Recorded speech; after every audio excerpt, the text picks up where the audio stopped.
Is debt beating you down? You need discipline. You need the Debt Ninja. If you've been caught in a financial trap and need to be set free, then you need the Debt Ninja. Want to stop those harassing collection calls, start saving thousands in interest and fees, and get out of debt fast? Then you need to call the Debt Ninja. The Debt Ninja will find the best companies across the country that will help you consolidate all your bills into one easy payment, reduce your payments by 30 to 50%, and get you out of debt fast. If you have unsecured debt of $10,000 or more, such as credit cards, loans, or medical bills, call the Debt Ninja for a free 15-minute consultation. Call 800-826-1246. 800-826-1246. That's 800-826-1246. Call today. The Debt Ninja.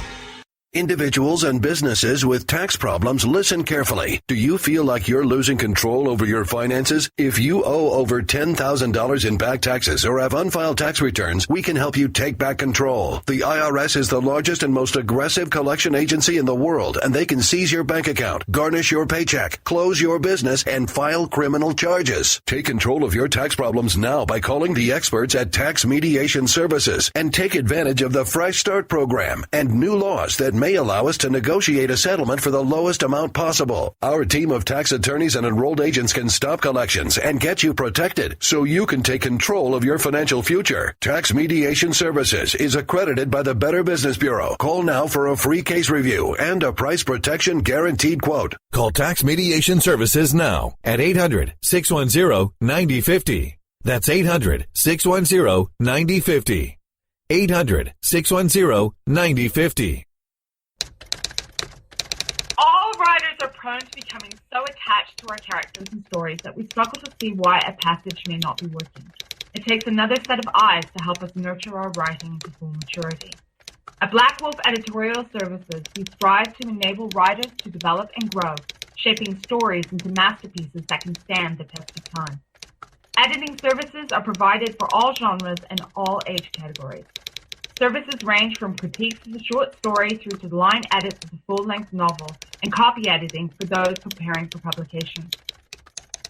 We also offer assistance on generating a writer's bio for your websites, as well as help with those book blurbs and promotional material. We won't abandon you to the masses. We want to celebrate with you in your successes. Black Wolf Editorial Services, nurturing your writing into maturity.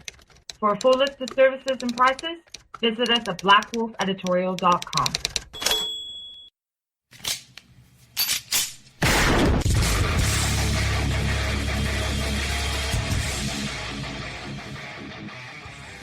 This is Slickery Trigger for Rebel Road Tactical. With proper care and feeding, your pistol will be ready when you need it. There to save your life. Shouldn't your gear be that good? Whether you need a holster for comfortable everyday carry or a tough-as-nails holster for your next training course, Rebel Road Tactical has what you need. Check us out on the web at rebelroadtactical.com.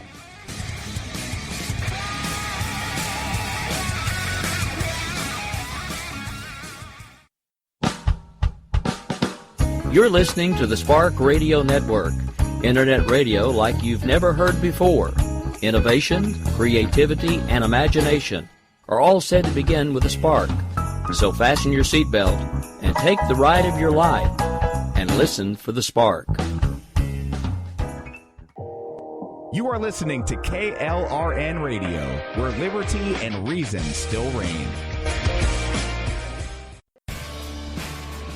My name is Jessie. I'm a United States Special Forces widow. This gives me a unique perspective on the world around us. If you're willing to listen, I'll tell you how I see it, and I won't pull any punches. This is my POV, which stands for Point of View.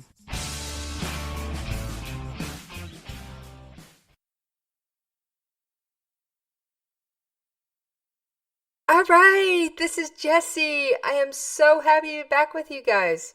You know, I miss you when I'm not talking to you. No, I really do. I really do. But wait, I'm not alone. I'm not alone today. I've got a 30-year Air Force veteran with me today, Bill Kohnke. Now, Bill did a lot of stuff in long-term planning and all kinds of other little things that most of us don't think about when we hear that there's a unit moving. How many of us stop to think about what the unit needs to actually get out the door and over to the battlefield? And how much work goes on behind those scenes? So how you doing today, Bill? Well, I'm doing fine, Jesse. How are you? Great, and thank you for joining me, especially on such short notice. Oh, it's my pleasure. Hope I don't bore your audience to death. I doubt it. So how much work is involved in getting a unit spun up and out the door? Well, Jesse, it's a lot of work. And when you say a unit, that can be anywhere from one person to a corps, if we're using Army terminology. I'll speak more or less in joint terminology, though, reflecting all the services. In order to get personnel and equipment deployed, you need a long lead time. And so a great deal of planning, initial planning, takes place, usually several years in advance. Now, this planning in its initial stages is conducted by the combatant commander or the theater commander. Usually it's a geographical command, such as Central Command. We always hear about what's going on in CENTCOM. CENTCOM really has few dedicated forces. It has a fairly large staff located primarily in Tampa, Florida at MacDill Air Force Base. And then they have deployable staff as well. But they also have supporting staffs in each of the services. For example, the Army had RCENT, which is Army Central Command. The Air Force had CENTAF, which is Central Command Air Force. The Navy had NAVCENT, MARCENT for the Marines, and Special Operations has SOCCENT, which I also worked for a while, which is Special Operations Command Central. Those organizations do more detailed level planning, which they then send up to Central Command headquarters. But in order for them to do their planning, they actually have to look at the units and the personnel that would be tasked in a deployment situation. So every organization in each of the services, whether on a rotational basis or on a permanent basis, knows, hey, we have to be prepared to deploy to this theater to perform this mission. Now, because there's a limited number of resources, sometimes these units get multitasked. They may have to support more than one theater. It is assumed, hopefully, that they will only be tasked for one theater at a time. They do their planning, which is always ongoing, because not only do you have to plan, but then you have to make certain that your personnel are trained, and as personnel rotate or time passes, more personnel have to be trained or retrained, that the equipment is up to snuff, or if they're going to fall on what's called preposition equipment in theater, that it too has been reconstituted and maintained. So there's a lot of moving parts which involve thousands of people. And every unit has people whose job it is to make sure that all the T's are crossed and the I's are dotted for the planning phases for deployment. And then all this information gets compiled at each different level and goes up to Central Command. I'm only using Central Command as an example. Other commands do the same thing. And they maintain those readiness folders to see, are we capable of deploying these forces? What level of readiness are they at? 50%, 75%, 90% or better. The other thing is they're planning to support what? Well, at higher command level, they're responsible for writing what you might describe as generic plans. There are operational plans called O plans. Some people call them OP plans. And there's con plans, which are more of a conceptual level, not as detailed. Okay, but so the plans, yes. Let me see if I got this straight so far. So the con plan's kind of a 30,000-foot view. Yeah. And then you come down and you go, okay, that means the Army needs to do this, the Air Force needs to do this, the Navy does that, the Marines do this. Well, yes, except that there's actually higher headquarters involved because they have to decide how we're going to portion these forces out. Forces can be assigned and they can be allocated. And so the fact that you're tasked for a mission doesn't mean you'll actually wind up doing the mission unless they actually, send out the word you're deploying or this section is deploying. So if you have an ongoing mission in theater, then there'll be a rotational force. But let's say that let's go back a few years and say that this is before the Iraq invasion. you would have a plan for how you were going to invade Iraq, or you might have several plans. And those are probably going to be operational plans. They're a little bit more detailed level. And those plans will decide this is approximately the number of forces we're going to need, the capabilities. We really talk in terms of capabilities. So if we say we need this much air power, this capability, we may tap that air power from the Air Force, or we may tap it from the Navy or the Marine Corps or the Army, or a combination of those to get the capability we need. You need a force to come in from the sea, maybe a force to come in from land. And so units, again, who may be on a rotational basis, will be tasked with these missions and to prepare and train for those missions and have their people ready. That's generally how the plan works. So in order to do that, you've got to have both pre-positioned forces and supplies, and you have to have a pipeline to which you can move equipment forward. You generally have something like a 30-day outlook, a 6-day outlook, and a 90-plus outlook. And each one of those is done in phases so that more personnel flow in, you're going to need more support. As more support's required, you need a bigger pipeline to get it in there. So you've got to look at everything. You've got to look at weather. You've got to look at facilities capability. You've got to look at terrain. There's so many things you have to look at.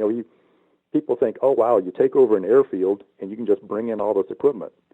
Well, not if that airfield's only got one runway and it's in bad shape, and not if it doesn't have night landing capability, and not if there's not a decent highway there and a facility and equipment that we can offload these aircraft. Otherwise, you get your planes all stacked up. The Navy has the same issue to deal with ports. So all this. And doesn't the runway have to be long enough? Because not every runway can have every plane. Well, that's true also, and so that affects the forces available to perform the mission. I can give you an example. You bring in a C-5, and he offloads, a dozen or more pallets, and then there's 5 C-130s sitting there trying to haul those pallets forward because the big plane offloads, and then the little planes have to pick it up. Well, that throughput's going to start to bottleneck very quickly, and it's happened before. And the smaller the airfields get, or the further dispersed your forces are, the more complex that situation becomes. And so at some point, you have to augment with ground support. You've got to have trucks. You've got to have some kind of a road system those trucks can travel on. You've got to have some sort of security. You have to have navigational capability. You have to have fuel to support them, which means you have to have fuel depots set up. Those fuel depots have to be resupplied, and they have to be protected. And, of course, the basic needs, food, rest, sanitation, medical support, and communications, all of that is planned in. And then we're just talking just one little small piece of the support element. So when you back up and look at the whole picture, it's massive. You're talking about tens, if not hundreds of thousands of people involved, not only who are actually going to deploy, but all the people all around the world that's got to support them as well. So there's many pieces moving, and it's not all military. A lot of it's contractor support. A lot of supplies are moved on ships, and those ships don't necessarily belong to the Navy. A lot of supplies are moved by air. Don't be surprised if you see an airplane that says FedEx or UPS on its tail. So you have to tap into every available resource you can, and you've got to orchestrate it in such a way that you don't develop bottlenecks and that the personnel are not shortchanged. You may recall during the Iraq invasion, they had what they called the strategic pause there in the middle of the attack. And some debate what that pause was for. Well, they're welcome to the debate, but I would say it was not only to catch their breath, but to let the supplies catch up with them as well. So to answer your question, yes, you start way early on, long before there's ever any war or potential for war, and you have a plan in place. Now, as you get closer, and it looks like you're going to have a real fight on your hands, a likely invasion or assault, then you've got to start populating the plan in greater detail. That's when you really have to start finding the units and finding the personnel to plug in and line them up for different deployment dates because everybody can't go in at once. Okay, so what if something pops up that we need to go defend ourselves from? And are there plans in place for all the usual suspects that are likely to try and pull something against America? Yes, there are. You don't need to go into details. A yes will suffice. Because I know. Well, my information is a little dated, so I don't think I could say anything that would harm national security. But yes, we try to have a plan for everything. When I was at the Pentagon, we had a plan for what happens if the Pentagon gets attacked. But there's an old saying I know you're quite familiar with: no plan survives first contact with the enemy. And there's a lot of truth in that. But the fact that you have a plan gives you something to start with. and something to aim for. You still know what your general objective is, and you can still move forward. You're not sitting there twiddling your thumbs waiting for orders. So the plan is an exercise in itself, which helps condition people to carry out their operations. So even in that sense, it's useful. And if the plan is going to change, which it likely will, then you adapt on the fly. When we were going to invade Iraq, we had planned to have forces come in through Turkey. But there was a lot of dissension within the Turkish government, and we offered them a lot of money, saying, hey, we'll give you a lot of aid if you'll let us use your bases. We've got stuff, positioned up there. Finally, in the end, the Turkish government said, no, you're going to have to do something else. So we did. We improvised. We still got the airborne troops in. We still accomplished the mission, and the net result was the Turks didn't get $5 or $6 billion out of it, so maybe we saved some money that way. So and we did that on the fly. Now, was that the second Gulf War? Yes, that was the second Gulf War, and I was involved in that, and we were doing things, sitting there counting trucks and counting people and figuring out, how are we going to do this? And it wasn't, don't get the impression that it's just a bunch of guys at the Pentagon doing this. There's guys and gals all over the military working on these things, and we're collating a lot of this data. In fact, a lot of the data we put together was provided by people in all these different organizations, so they bring it upstream to us. We amass it, analyze it, and say, okay, this is what we think we can go with. But really, it's up to the theater commander. He makes the call. We bless it by saying, well, we'll release this capability to you. But the theater commander or the COCOM, he's the guy that really makes the call, okay, we're going to do it this way. We just got to make certain that his plan is supportable. Now, can you name a theater commander just so that anybody who's trying to figure out, are there any names we might recognize as theater commanders if you were to mention them? Was Petraeus considered a theater commander? Or? Well, yeah, he was. He was actually, I think he was actually two theater commanders at the same time. He had, again, you adapt. CENTCOM is supposed to be responsible, for example, for Iraq and Afghanistan. But at some point they decided, we really need somebody operating in Iraq and somebody else operating in Afghanistan, even though they both supposed to fall under the same CENTCOM commander. And so we actually had, in effect, two COCOMs operating out of what was essentially the same theater command. And but there's ways to work around that. Sometimes it creates issues because there's the question of, well, who really gets to make the call? Does the CENTCOM commander make the call in Afghanistan, or does the guy in Afghanistan make that call? I guess it depends on which phase of the war you're in, and also who has the ear of the Joint Chiefs, who has the ear of the Secretary of Defense, and who has the ear of the President. Because whoever has their ear, they're likely to get their way. That sometimes can cause a little consternation, because if you've got two generals supposedly co-equal in rank and position, and they don't agree, then there's a potential for some miscommunication and some conflict. But usually that gets resolved pretty quickly. I haven't noticed where it's become a major problem. It's not like in World War II, where you not only were dealing with theater commanders, but you were dealing with allies and their commanders, and there was a lot of personality and politics involved. There is a certain amount of that, but I don't think it's to the level that it was back then. You have to ask General Petraeus for more details on that one. I'm afraid I wouldn't be able to answer it. No, but I just wanted to put a name to the title so that some people could say, oh, so that's what kind of level of person we're discussing if we're talking. Yeah. Normally you're talking 3- and 4-star generals and admirals. Usually what you'll have is the theater commander is normally a 4-star, unless it's a smaller theater, or there's not a whole lot of operations going on there. And then each of the forces that come to the fight that fall under him, for example, CENTAF would normally be a 3-star, and ARCENT would normally be a 3-star. If you look at NATO, you look at our forces in NATO, you have a Army Europe forces, he's a 3-star. You have Navy forces, he should be a 3-star. You have Air Force is a 3-star, and then you have the general or the admiral who is the EUCOM commander, and he'll be a 4-star. That's normally how it works. So they give you a rank commensurate with the position, and you operate on that level. Now, does that mean that you own those forces? Well, you might for a while, But remember, those forces came from someplace else. They were on loan to you. You didn't build them. You just use them. You get to play with them. So the Navy and the Air Force and the Army back home are still going to have 3 and 4 stars who are going to come back and say, hey, this guy's asking for too much. I've got to send him someplace else. So there's a lot of give and take and a lot of infighting, but it's done for the purpose of allocation of resources. If there's a demand for 10 airplanes, which is used as a simple example, but let's say there's a demand for 10 airplanes and you only have 6, well, you're going to be spread a little thin. You're either going to have to give somebody nearly all your planes, or you're going to have to split them up and everybody goes away shorthanded until you can come up with more airplanes. So that's the reality. And so if a 4-star says, I need this, a 3-star says, I don't have it, and the 4-star says, well, get it, he goes back to his 4-star, and his 4-star says, you got to live with what you got, I don't have any more.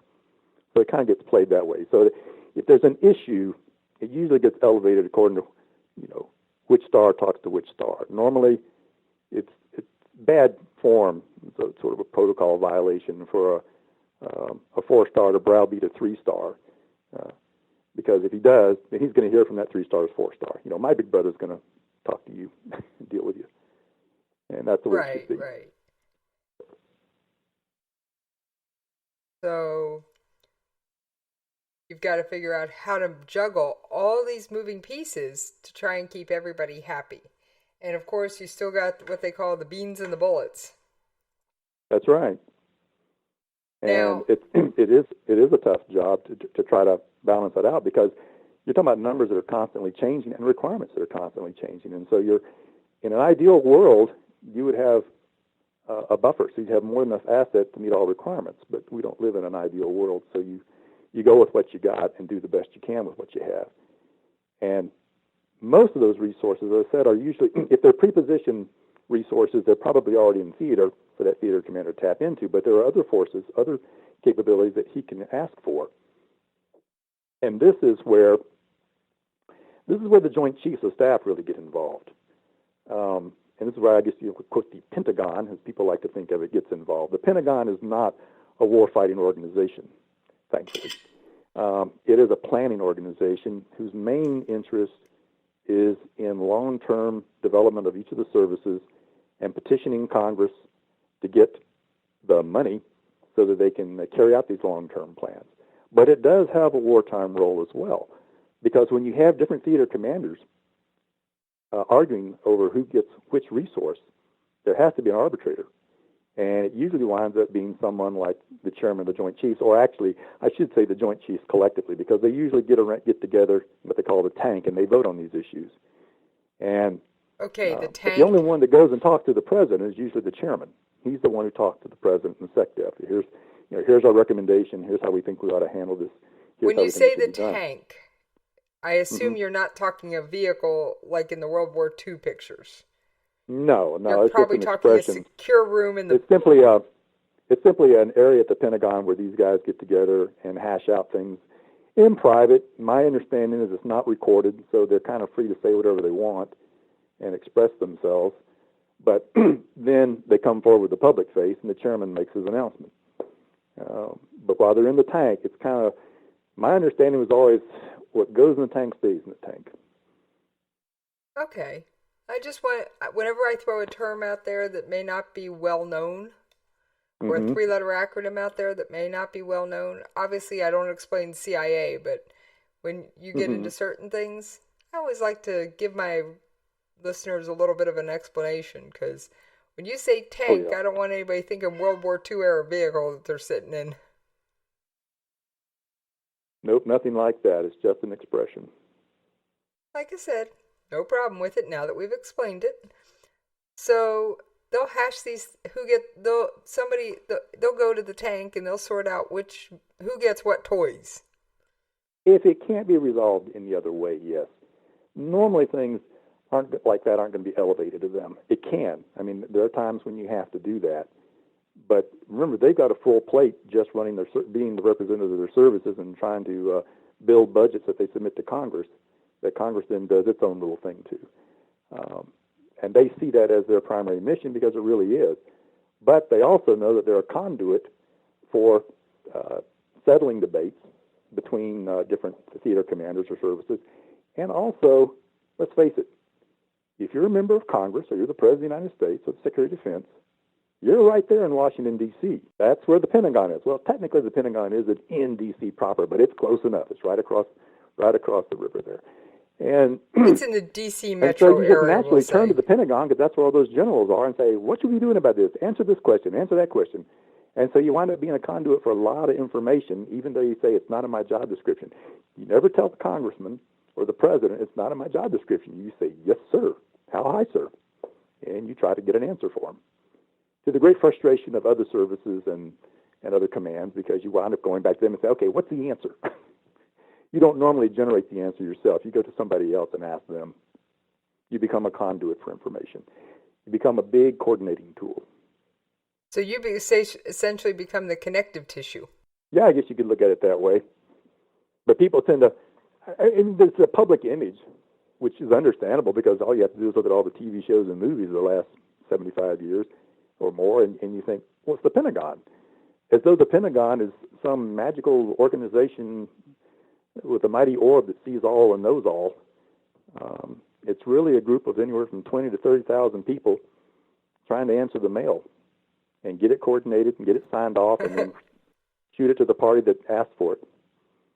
Even though they say, this is not in my job description, but they say that on the inside. They don't say that publicly.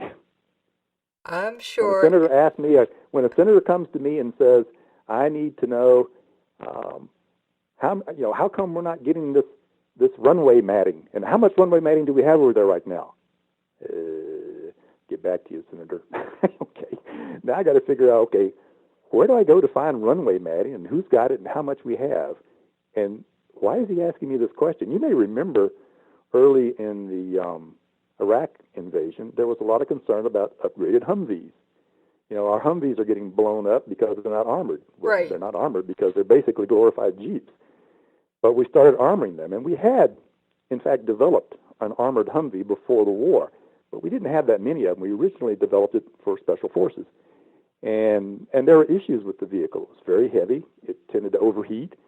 And so we had to keep upgrading it. Of course, the more you upgrade it, the heavier it gets. But in Iraq, they said, we need more, we need more. And so they started a plan where they started, making their little field improvements on a bunch of Humvees. And there was a lot of bitter complaint that these weren't very good. And the SecDef was over on a visit, and some sergeant asked him a question about them. And the SecDef didn't know the answer. So needless to say, it all came back to us. And nobody ever thought to say, was the sergeant's question even accurate? Did he actually, we understand his perception because he's seeing the war in a microcosm, and maybe from his perspective, what he said was absolutely valid and true. But was it true on a grander scale? Well, we didn't know. But we spent a lot of time trying to get an answer to that question because the SecDef was asked that question on television. He couldn't dodge it. He just had to say, I'll have to get back with you, Sergeant. And that's how a lot of this stuff gets generated. You know, guys in the field get frustrated and ask a question. They don't realize it's going international and it's going to cause a political row somewhere. That was never their intention. They just want to know, how come I can't get these parts? That's all they want to know. How come I can't get these parts? He's asking the Secretary of Defense, how come I can't get these parts? It'd be like me, I guess I go to Walmart and I can't find the right batteries. So I go to the CEO of Walmart and say, how come I can't get these batteries? Well, the CEO is going to go, I'll have to get back to you on that. He's not going to know. He may not even know they carry that particular battery, but he's darn sure going to find out, and suddenly that battery's going to consume a lot of his time. It's going to consume a lot of somebody's time. Yeah. In retrospect, it's all rather humorous, but you can understand how whoever asked the question, how high up the totem pole they are kind of reflects what kind of answer you're going to get. And since the question for us came from the Secretary of Defense and not from the sergeant, obviously they got a lot more attention. The sergeant simply asked him, but he asked him in a form where it was publicized, so they couldn't exactly dodge it. And he wasn't trying to dodge it. He just, why would he have known the answer to that? I didn't know the answer, and we got tasked with trying to figure it out, too. I'll bet that was a fun day in the office. Yeah, well, one of many, but you get inundated with requests like this all the time. I mean, we had a we had a general, I won't name names, but he was a detail man, and we built munition slides every day of the war to show to him, and those munition slides were incredibly detailed. He wanted to know how much we had in theater, how much we had worldwide, at what rate it was being expended. He wanted, and we'd throw those charts up every day, and it was a goat rope getting that information. But you don't tell them no. You just say, "I'll get back to you, sir." And you do. You try to get an answer, because again, you don't know what he's thinking. You, in your mind, you're thinking, "This is pointless. Why does he want to know this? This is ridiculous." Well, maybe he knows something you don't know, and so maybe it's not ridiculous from his perspective. And whether it is or it isn't, you're never gonna win that fight. You have to get the information as best you can, as fast as you can, and answer the mail. And we mentioned we try to plan for every contingency. Well, I can tell you one we didn't plan for. Oh, do that was tell. Katrina. Yeah, Katrina. Short story made long. I was going back to Florida for my brother's wedding, and the reports started coming in about Katrina. Now, this was before it hit, but I was looking at the direction it was going. In fact, it was heading to New Orleans, and I worked in a crisis action team in the Air Force operations group in the bowels of the Pentagon. And so I asked the obvious question. I said, well, shouldn't we be standing at the CAT? The CAT is the crisis action team. That's your big coordination cell during emergencies. Basically a command and control center. And the boss said, no, they decided to stand the CAT down. And I said, really? So I said, well, you can go on home. I said, all right, sir. So I headed home. I no sooner got home than I got a phone call saying, come back, we're standing the CAT up. So I rushed back to the Pentagon, got back in my desk and started looking at the reports. And the brass started asking a lot of questions. Okay, we think this thing's going to hit. We think it's going to hit hard. Yeah, how many vehicles do we have in the area at this Air Force base that can support it if it hits? Oh, I have no idea.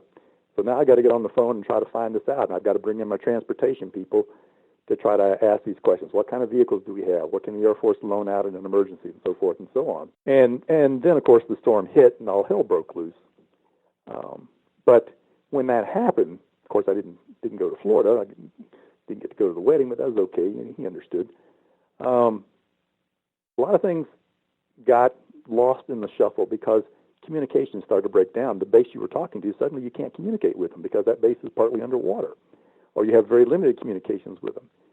And you know the old saying that when you're up to your ass in alligators, it's hard to remember your original mission was to drain the swamp. Well, they were almost literally up to their ass in alligators, and so they really weren't terribly concerned with loaning vehicles to anybody and giving a head count. But the boss still wanted to know. So you do the best you can with what you got. So we gave him the best information we could. We didn't get it to him when he wanted it, and it wasn't all that accurate, and we tried to caveat that. But he was under pressure, too. He's under pressure from his boss, who's a 4-star, who's under pressure from the Secretary of the Air Force, who's under pressure from the Secretary of Defense, who's under pressure from the President of the United States. So you're only about 5 levels removed from the top men. And they want to know what's going on and what can we do to help. Because it's a humanitarian crisis on the home front that probably wasn't initially handled as well as it could have been. But there were many reasons for that, not the least of which was that New Orleans was not prepared.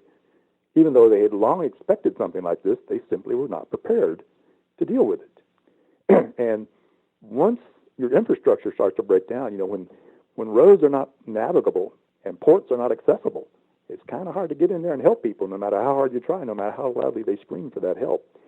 And the news media, of course, is there pumping out all these tragedy stories. That's one thing I'm always trying to figure out. How does the news media get in the middle of these disasters when no one else seems to be able to get there? Well, actually, there are other people there, but they get to point the cameras, not us. We had people there. We had people there at the airport working almost from day one. But they quickly started running out of supplies because they weren't equipped to handle the level of the crisis. And again, you know, you have to look at it this way. New Orleans was not underwater. There were portions of the city that were suffering, and some of them were suffering badly. Other portions of the city were doing just fine. So you have to be able to assess the situation. I mean, You need to know, what do I need to bring in, how much do I need to bring in, and where do I need to put it? And it takes time to assess that, because simply flying down everything you have is just going to, just like in a war, you're just going to jam everything up and cause a massive traffic jam everywhere. You're not going to accomplish your mission. And when you had no mission plan to begin with, you're working literally on the fly, and you got to run it down to the unit level. Like, you're going down to the base saying, hey, you got some helicopters you can send over there? Well, yeah, but how am I going to refuel them? How am I going to maintain them? How am I going to support these guys? You don't just send in equipment blind. You've got to have some kind of support. There's a limited amount you can bring in, and there's a limited amount of personnel you can bring in, but their capabilities, as a result, are very limited until you can build that force up. You bring in somebody who can set up a communication center. Now you've got something to start with, and you can start communicating. But you still got to have people out and about the city assessing the damage and figuring out, where do we need to send the support. I got a question for you, since you're bringing up Katrina. Did anybody ever think to turn to the ham radio operators? There is still a fairly large number of them out there. Well, I don't know. I would assume some people did. But again, our communications was coordination with government agencies, not individuals. We can't, it's just not realistic for the U.S. military, and certainly not when you're at the Pentagon doing coordination, to try to answer every little question that comes up from somebody. Can you imagine 100,000 people phoning in saying, hey, my house is flooding, what do I do? Well, I'm not the lady. I'm not the person you're supposed to be calling. You've got 911 for that. That is a local issue. It needs to be handled locally. We'll get there when we can, but in the meantime, the first responders are the ones you need to talk to, the people that are right there closest to the problem that can help you. That's why you have first responders. Your local law enforcement, your EMTs, your rescue people, your hospitals, your emergency relief organizations, all of those are more than happy to pitch in. And they will. The relief organizations, it's a little bit harder for them because, again, they have to coordinate.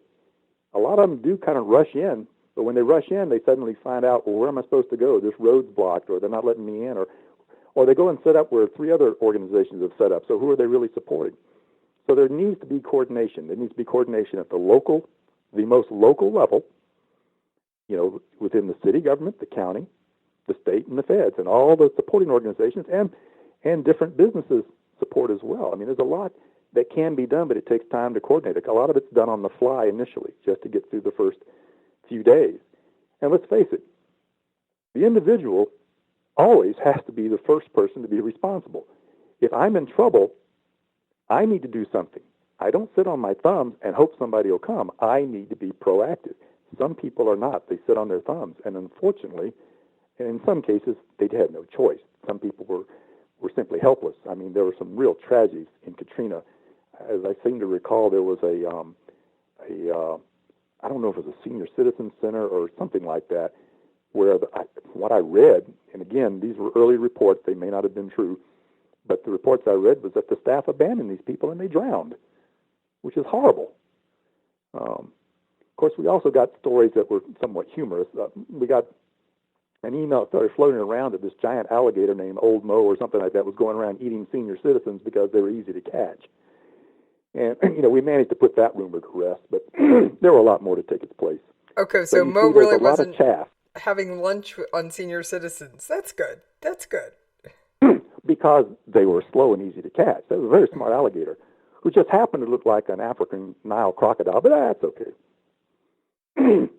They can morph, like Transformers. Yeah. But you have to put these rumors to rest because people start to believe anything, oh, yeah, somebody blew up the dikes. No, nobody blew up the dikes. Didn't have to. When you spend years, I don't want to get into politics of it, but basically they had years to prepare for this and to change the direction of water flow around the city, and they didn't. They didn't take advantage of the situation when they had years to prepare for it. So right. There was a crisis. And, there was the situation at the, I want to say it was at the Civic Center. Everybody said it was at the Astrodome they have down there, the Superdome? Yes.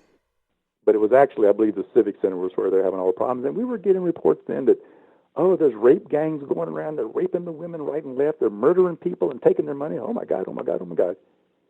Well, later on, I think what we determined was there was one person was killed. 1 or 2 people did die. There was something, but it wasn't nearly the scale that we were being led to believe. And unfortunately, when these rumors get started, people get distracted and they want to reallocate resources to deal with the latest threat, which may in fact not even be a real threat. But if it distracts your relief effort, you are doing harm because you're not helping the people you really should be out there helping.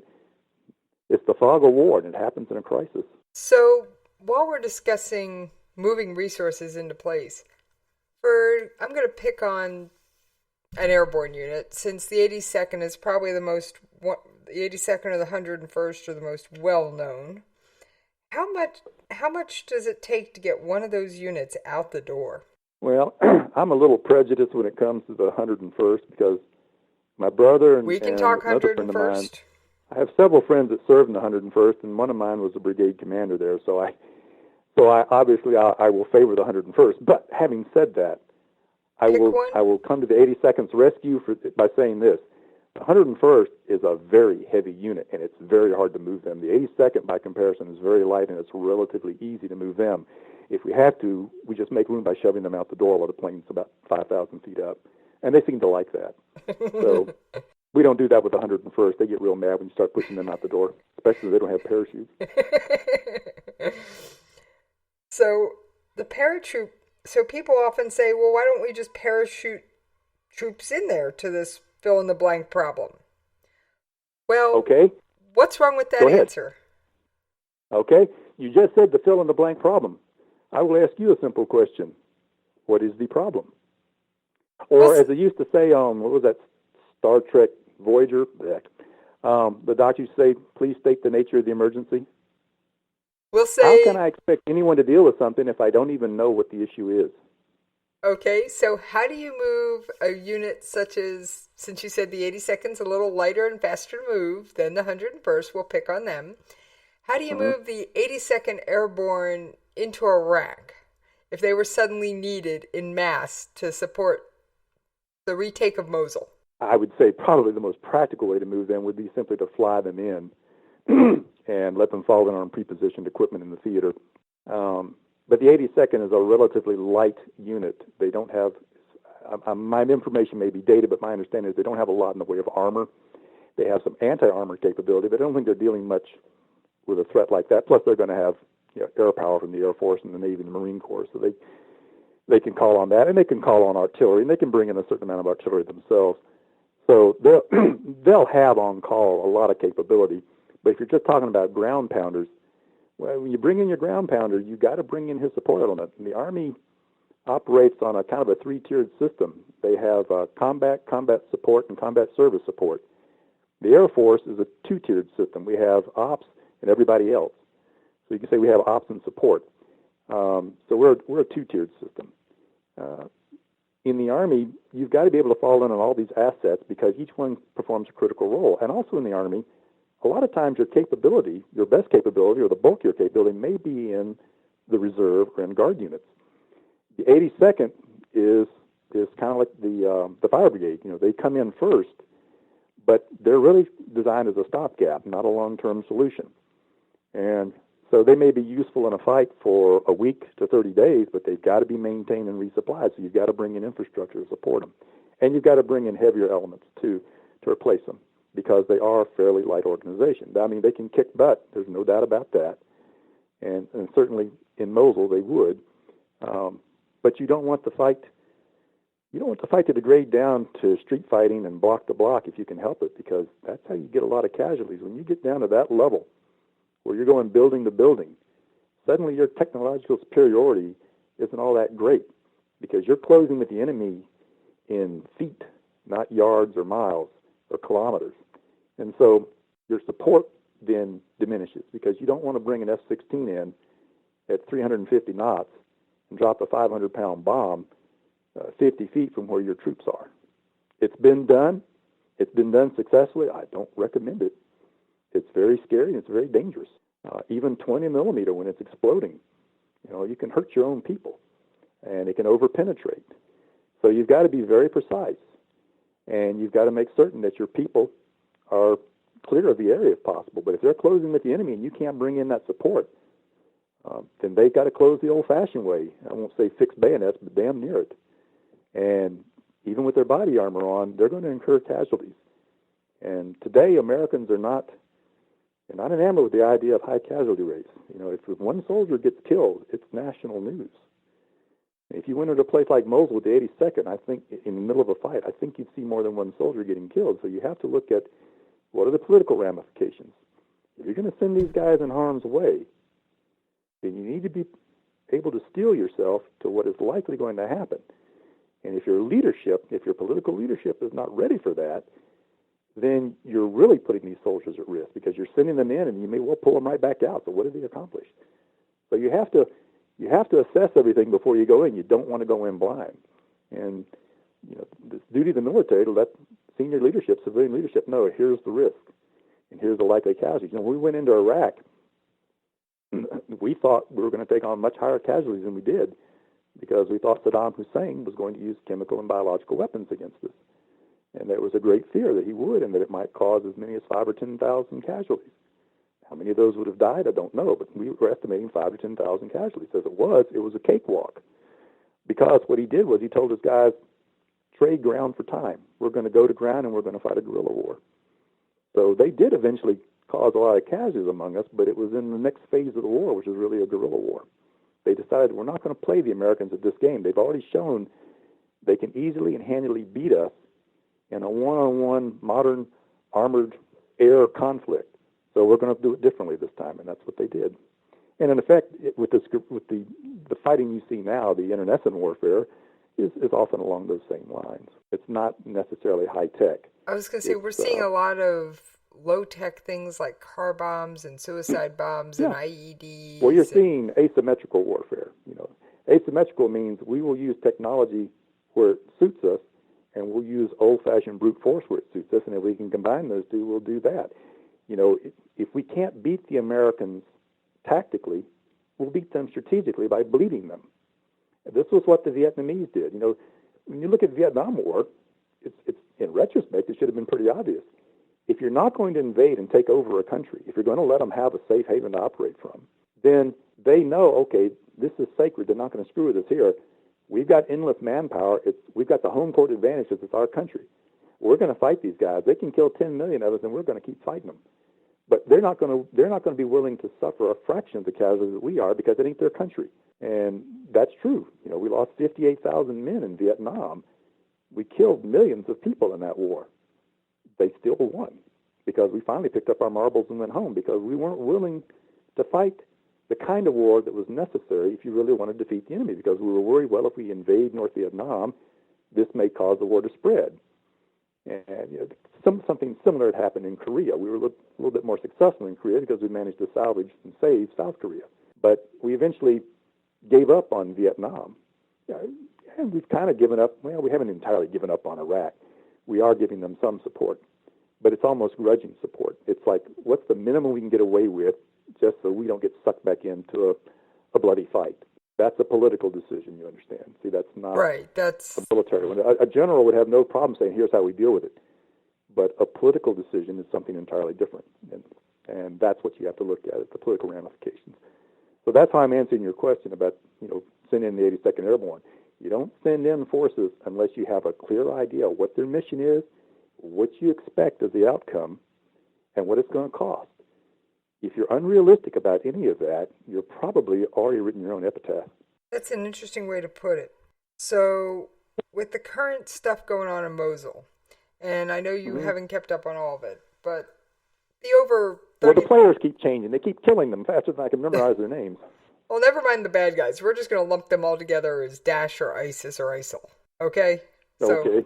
So, they're just one big lump of bad guys. And I know we could break that down, but I'm not going there today, guys. Sorry. Well, look at it the way we looked at, back in the 80s, there was a war between Iraq and Iran. It was a very bloody war. It lasted for a number of years, and millions died. Now, we wisely set that one out. We figured we got no dog in this fight, and as long as it stays local and all these guys kill each other, it's a win-win for us. And that may be the way to handle Mosul. The British have always been very good at this sort of thing. England is a small country with a relatively small population, but it's always understood something. And what they've understood is, if you want to maintain the balance of power in Europe, you always look at who's the underdog and that's the side you go with. Now, why would England side with the underdog? Because if England sides with the side that's likely to win, then once that side wins, they don't need England, and they've got the power in the continent, which England doesn't have, because England is an island off to the side. So if the Brits always side with the underdog to maintain balance of power, they maintain a Europe that, though it might be armed and often at war with each other, no one is dominant force. And meanwhile, the British are building an empire all around the world, which makes them far more powerful than they should have been otherwise. So maybe what we have to do is take a lesson from the British and just say, well, instead of going in there and fighting the fight for everybody, as we like to do, because that's the American way, maybe we should use a little bit more finesse and a little less bludgeon and say, okay, what does it take to tip this thing so that these two guys, or three guys, none of whom we like, all destroy each other, and then maybe then we can pick up the pieces. Or if one group gets to be too powerful, we can be a counterweight by supporting this other group. That is a very Machiavellian way of operating, but it can be a very effective way when there's not a true, quote, good guy that you feel like you can deal with and trust. Isn't And that I'm not saying that there aren't good guys in Iraq, because there's a lot of good guys in Iraq, but I don't know if they're in charge. Isn't that what happened with the Soviets in Afghanistan when they invaded? We supported the locals. Yes. And that's where we got the Mujahideen. That's a good example. And that's an example of asymmetrical warfare. You got a bunch of Mujahideen moving around, and they're basically armed with old British Lee Enfield rifles and some AKs they've managed to scrounge and a few RPGs, rocket-propelled grenades. And some of our equipment that has been abandoned by the Iraqi army. Yeah, right. But they, or Iraqi soldiers who've joined them. But their problem is that they have no way of defending themselves from air attack. So we looked at that. Somebody looked at it. I mean, there's been movies made about it. There's one that Tom Hanks made. I suppose it's pretty true. And at any rate, it was entertaining. And we managed to say, okay, here's an Achilles heel, and if we do this, if we give them these Stinger missiles, we can balance that playing field and give them the upper hand. Because we thought all we got to do, take a lesson from Vietnam. The lesson from Vietnam is bleed your enemy. The Soviets are not 10 feet tall. The Soviet Union was never this monolithic structure. It was made up of a bunch of countries and people who didn't necessarily like each other, and a lot of them, most of them, probably didn't like being in a communist empire. So you go at it that way, and before long, you get a lot of mamas complaining about their little boys coming back without limbs or not coming back at all. And they only lost about 10,000 men in Afghanistan. I think we lost over 58,000, so they didn't have near the staying power of the stomach for fighting that we did. So eventually, they left, and it all collapsed. I mean, they put up a puppet government, and it collapsed. And what came next was pretty bad. You had some pretty nasty actors. You had some really good actors. And we had one real good guy over there. I think they called him the Lion of Panjshir.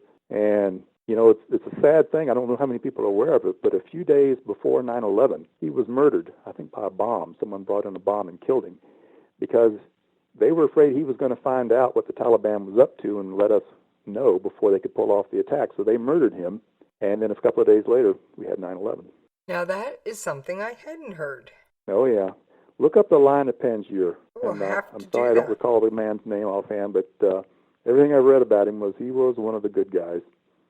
And, potential George Washington to his people. I say potential. I mean, they're not that united. There are a lot of hill tribes there that don't get along with each other, but he seemed like their best chance for success.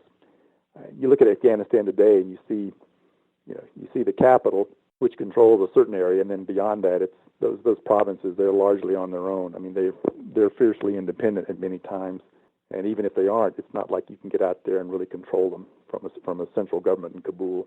And that's historical. You study the history of the country and look at its terrain. They got a lot of tall mountains up there, a lot of areas that are very rugged and almost impassable. So if you live on one mountain, chances are you probably don't know much about the people who live on the other mountain, other than the fact that they're not your people. And that's something I think now we're getting the psychology of it all. I think that's something that's lost on the people of this country, because Americans as a whole, overall, okay, and I'm not going to get into the weed. I'm trying not to get into the weeds here. Mm-hmm. When 9/11 happened, there was a mass resurgence of patriotism.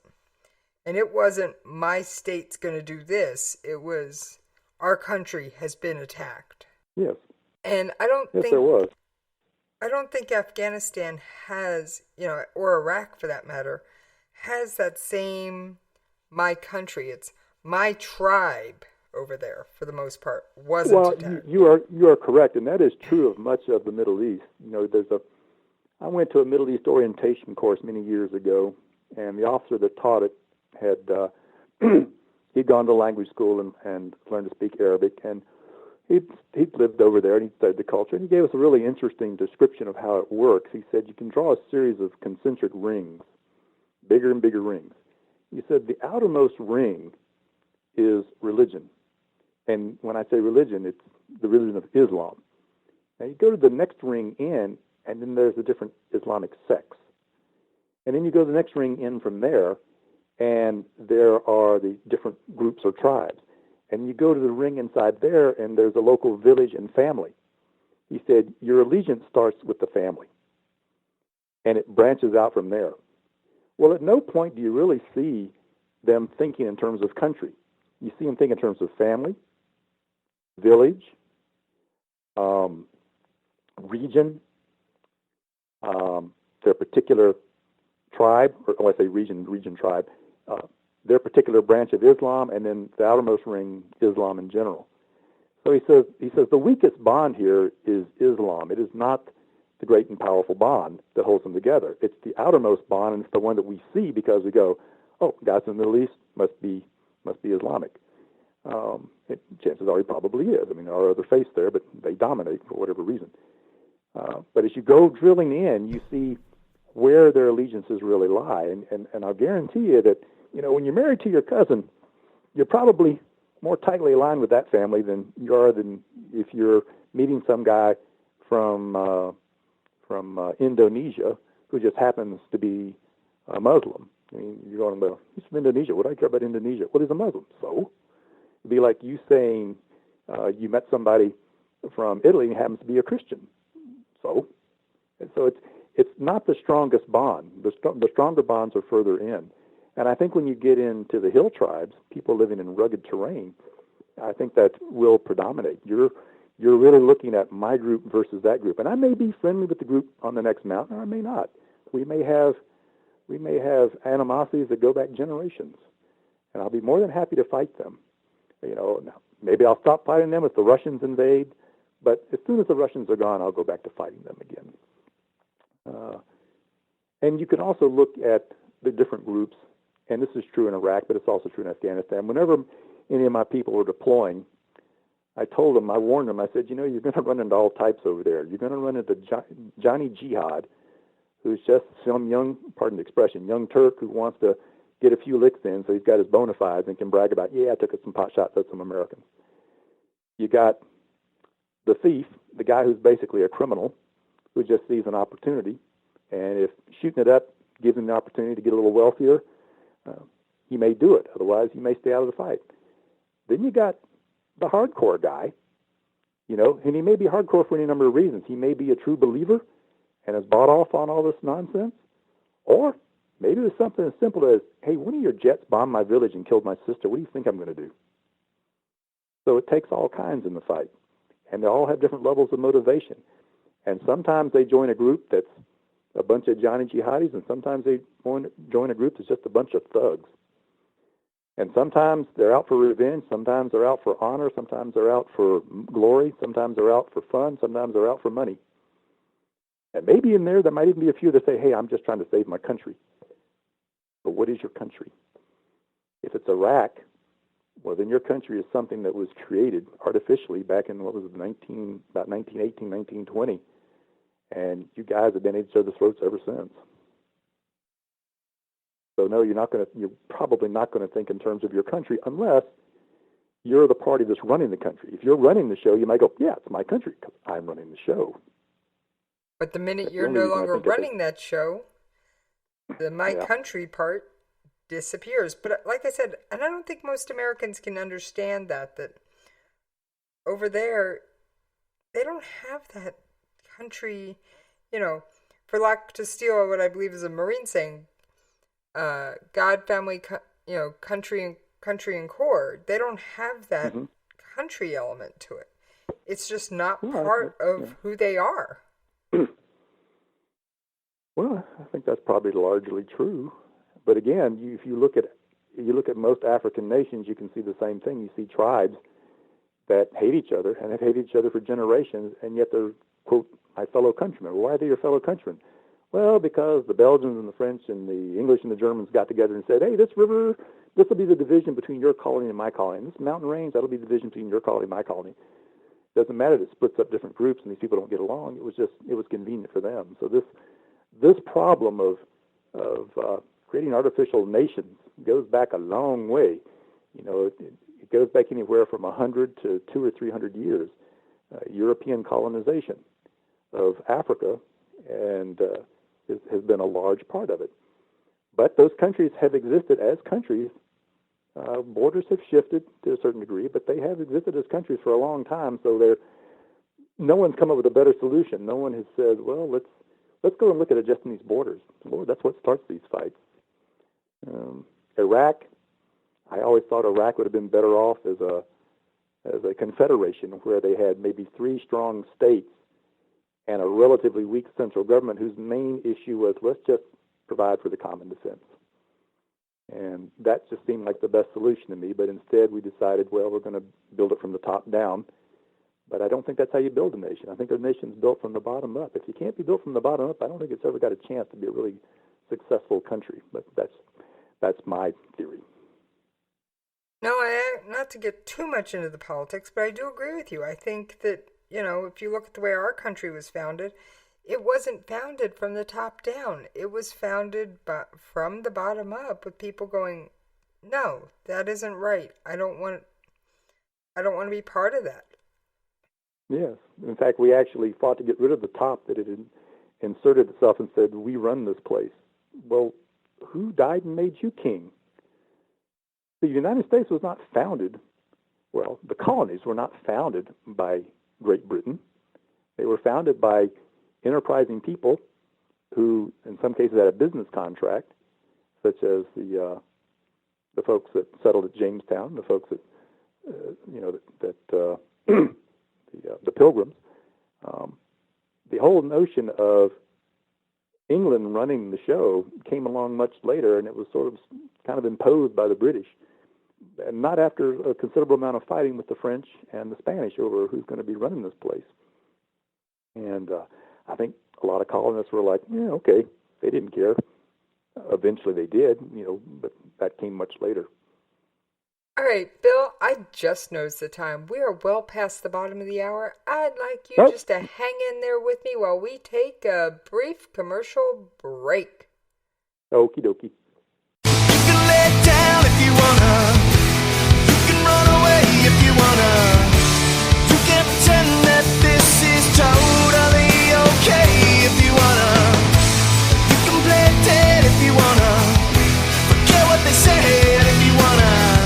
Turn your back on the country needing you right now, but I don't wanna. The following message contains a special offer for listeners of this station. Are you a man over 40? Are you constantly looking for the nearest bathroom? Do you wake up multiple times a night to use the bathroom? Right now, Perfect Prostate is sending out free bottles of their groundbreaking new formula to listeners of this station. Perfect Prostate Formula was developed by medical doctor Mitchell Fleischer, and its ingredients have been clinically studied to reduce your frequent nighttime bathroom visits and promote healthy urine flow. Right now, preferred customers get their first bottle of Perfect Prostate absolutely free. There's nothing to lose. Perfect Prostate is guaranteed to reduce that constant urge to use the bathroom, especially at night, and promote healthy urine flow. Don't wait. Call now for your free bottle. Just pay shipping and processing. Dial 1-800-675-0251. That's 1-800-675-0251. Supplies are limited. One free bottle per household. Call now. Dial 1-800-675-0251. That's 1-800-675-0251.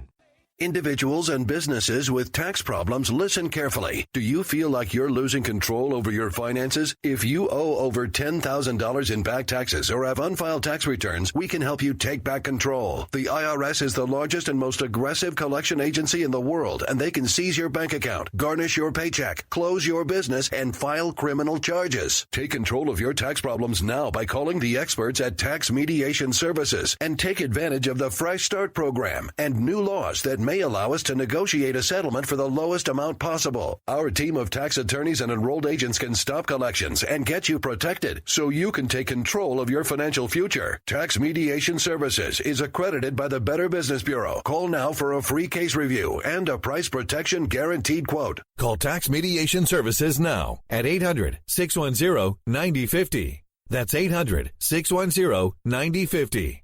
800-610-9050.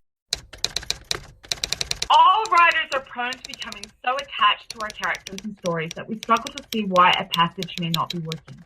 It takes another set of eyes to help us nurture our writing to full maturity. At Black Wolf Editorial Services, we strive to enable writers to develop and grow, shaping stories into masterpieces that can stand the test of time. Editing services are provided for all genres and all age categories. Services range from critiques of the short story through to line edits of the full-length novel and copy editing for those preparing for publication. We also offer assistance on generating a writer's bio for your websites, as well as help with those book blurbs and promotional material. We won't abandon you to the masses. We want to celebrate with you in your successes. Black Wolf Editorial Services, nurturing your writing into maturity. For a full list of services and prices, visit us at blackwolfeditorial.com. KLRN Radio has advertising rates available. We have rates to fit almost any budget. Contact us at advertising@klrnradio.com.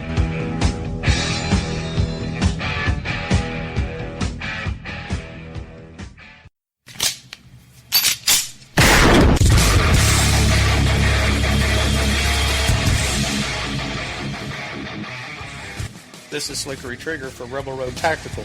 With proper care and feeding, your pistol will be ready when you need it, there to save your life. Shouldn't your gear be that good? Whether you need a holster for comfortable everyday carry or a tough-as-nails holster for your next training course, Rebel Road Tactical has what you need. Check us out on the web at rebelroadtactical.com.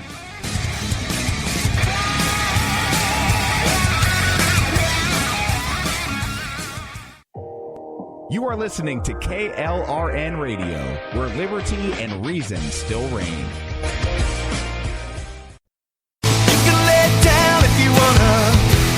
You can run away if you wanna. You can pretend that this is totally okay if you wanna. You can play dead if you wanna. Forget what they said if you wanna. Turn your back on the country needing you right now, but I don't wanna. Alright, I thank y'all for hanging in there with me while we paid them bills. Gotta get those advertisements in. Now, I realize it's just about the bottom of the hour. We got about 15-20 minutes left, folks. So Bill and I are going to try and wrap all this up into a bow. And I want him to go over one more thing while I got him on the line. This was something we talked about off air before we started, Bill, about what the plan actually looks like. When you get told, when you're developing those long-term strategic plans, Bill, you mentioned that there's different sections and different checkboxes, and you were telling me about the smallest one. Well, yeah, they're broken into 4 or 5 sections. I can't remember all of them, but essentially you have your pre-deployment plan, which is determining what forces you have and how you're going to get them there. Then you have your deployment plan, which is the actual deployment. Then you have an operational execution phase, the actual let's go out and kick in the doors. And once you've reached your objectives in the plan, then you have I want to say post-operational or redeployment plan. And that's generally the smallest part. It's the furthest out. It's the least defined, simply because there's so much that has to be filled in to the plan. You don't really know what your exit strategy is going to be, but you know there is one. But it doesn't normally entail something in any great degree of nation building or how do we, pick up the pieces. The military is great at knocking down the door. We're not so great at putting the door back on its hinges. So we don't really like to do that role. I mean, obviously in Iraq, the generals couldn't wait to go home, but the president said, I'm not looking for an exit strategy. I'm looking for victory. We got to win. Win the insurgency is what he was talking about. And so that is not what generals want to hear. They want to hear, okay, we're it's VJ Day. Okay, let's demobilize and send the boys home. But you've always got to leave a certain residual force, and they have to have a mission. They have to have a security mission. They have to have a nation-building mission. Your civil engineers, your civil affairs type people, your intelligence people, your psychological warfare folks, your security personnel. Somebody's got to retrain the military of the country. Somebody's got to help rebuild the infrastructure and make certain they don't go back to the nasty little habits that they were practicing when we kicked the door in the first time. That's probably the least defined and least understood aspect, and it is an American failing. We were successful in World War II and post-World War II because we had to be, because when the war ended, we still had to deal with the communists, the Soviet Union. They were a threat to Eastern Europe. Korea, we were successful, I think, at least in South Korea. But after that, we have not really been all that great at nation building since then. I think we've kind of lost the zest for it. Maybe we don't understand how it should be done.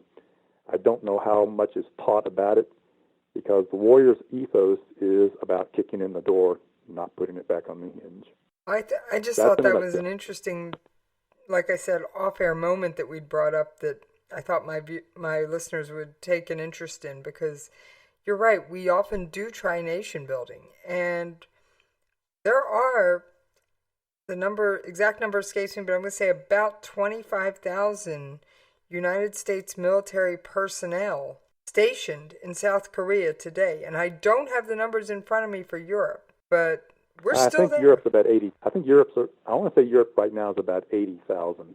It may be less than that now. When I came in the military many moons ago, we were over 300,000 plus dependents. So we were heavily committed to Europe. Basically, we were saying, hey, these dependents are hostages. This is just further proof that we're here to fight. If the Soviet juggernaut comes steamrolling west, we're going to be here to help you stop them, and we're going to stop them.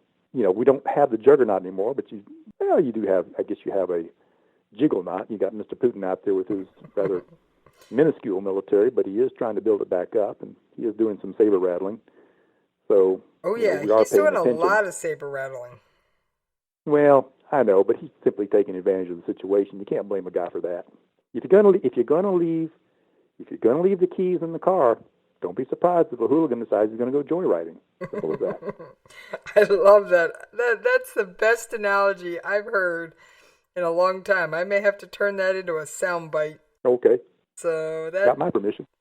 Well, thank you. So is there? I know we could talk forever. That's been proven just by the time right now. Is there anything that you want to add to the overall conversation that we've been having about the situation and all the, how come we can't just go do? Oh, I do have another question for you, and we're going to call this one semi-political. Did you watch the third debate? I have not watched any of the debates. Okay. I followed the information trail. When I left the Pentagon, I wanted to get as far away from politics as I could, so I moved out to Montana. We live in a rural area where we can't get television reception. We do have internet reception, and so I get a lot of my news that way. I spent so much of my life having to watch broadcast news, which to me is more noise than news, that it's bad for the indigestion. So I prefer to see information that's already been processed, not raw. I'd rather see an analysis of a debate than watch the debate itself. I glean more from that. Well, at one point during the debate, Hillary Clinton said something to the effect of, the reason, Donald Trump is unfit to serve as president is because he gives the order to launch a nuclear strike. It will take the people are ordered to follow it out, and it takes approximately 4 minutes to do so. Now, not asking you to confirm that, but it just astonished a lot of people that she said that wasn't some kind of operational security violation. Well, it wouldn't be her first. Well, no. And I've Well, I don't know what the response time is, but I seriously doubt it's 4 minutes. I mean, our nuclear capability has seriously degraded over the years.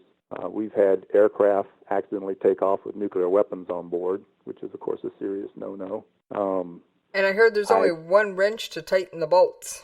Well, I don't know, but FedEx it between places. Oh, that came out in a news story a few months back.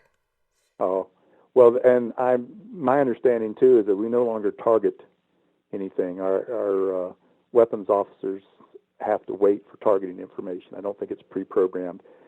I was never a nuclear launch officer. I had some friends that were, but that was back in the 80s when we were a lot more serious about it. I would say that our capability is seriously degraded. It's still, still a serious capability. I don't know that we have a rival yet, but we probably will. I mean, China in time is going to build up so they can do more saber rattling. Russia will probably try to modernize. I wouldn't be at all surprised if Iran tried to develop some limited capability, just like North Korea is trying to do. And I would expect at some point India, possibly even Japan, may decide to develop a capability. I don't know if that's going to destabilize the world or stabilize it. I don't know if having the big boy toys makes you more responsible or just gives you the opportunity to start Armageddon. We got through the Cold War, but I think we got through the Cold War because the Soviet Union was made up of pretty rational people. The Russians, for all their emotion, at the end of the day, they tend to be pretty rational in their actions. I believe it was called MAD, Mutually Assured Destruction.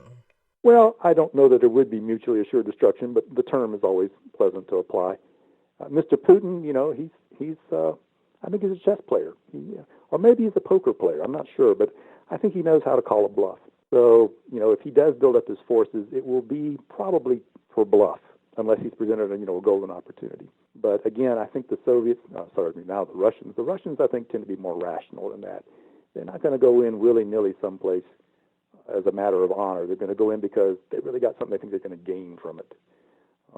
Now, when you get to some of the more radical elements like you have in North Korea or Iran, possibly in Iran, I don't know how. I mean, there's a lot of bluster there. I don't know how much of that is real and how much of it is, just bluster, as I said. But that possibility exists. Certainly, if a rogue nation or terrorist group got hold of something, they would probably like to use it just so they can say, "Hey, look what we did,"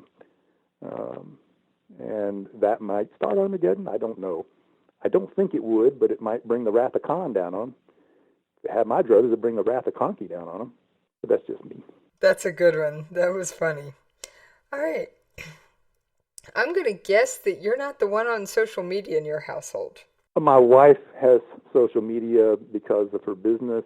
Why don't you, since I normally give every guest an opportunity to give out social media information, why don't you give out your wife's art and book information? Well, I'll let you do that, Jesse. I wouldn't like to tie that with this conversation because that's this is just fine. Speaking off the cuff about myself. But no, if people have an issue with anything I've said, understand I do not represent the government. I am just simply one voice among 315 million just expressing a point of view, and I'm not really prepared to engage in debate with anyone simply because I haven't the time.